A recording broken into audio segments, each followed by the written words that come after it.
Most data and AI architectures don't fail because of technology choices.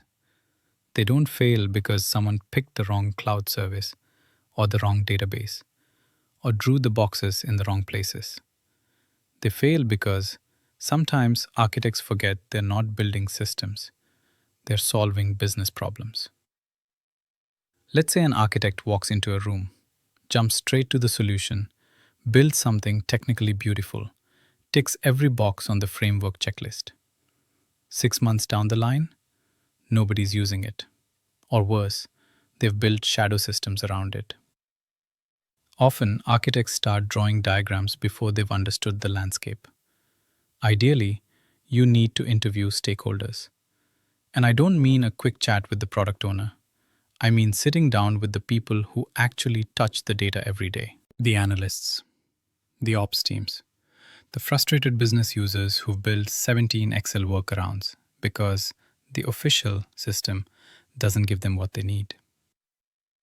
Then you do a proper gap analysis. Where's the data today? Where does it need to be? What's broken? What's duplicated? What's missing entirely? And critically, you need to understand the client's business domain. If you're architecting for a retailer, you'd better understand supply chains, margins, and seasonality. For financial services, it's risk, regulation, and customer lifecycle. Architecture without business context is just abstract shapes on a slide. Every company has an invisible force, pulling it back to how things were done before. You can design the most elegant data mesh in the world, but if the culture rewards hoarding data, if teams are measured on their own KPIs, not shared outcomes, your architecture will lose to politics every single time. The best architects I know spend as much time understanding team dynamics and their goals as they do designing systems.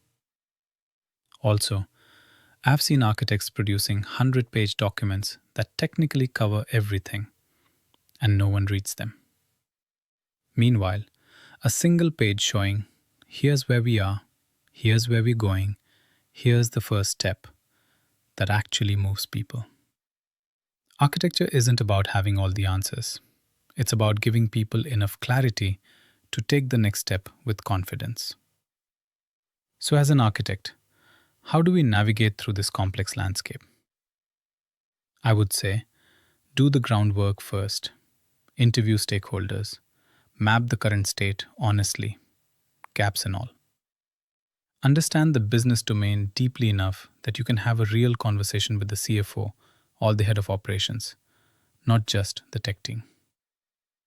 So, design for adoption, not for admiration. The best architecture is the one people actually use.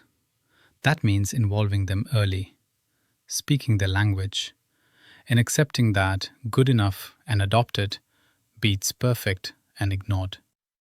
And be comfortable with incompleteness. Your job isn't to predict the future, it's to create enough structure that teams can navigate uncertainty without you holding their hand. Architecture isn't really about systems. It's about helping business and solving real problems. The technology is there just to make things tangible.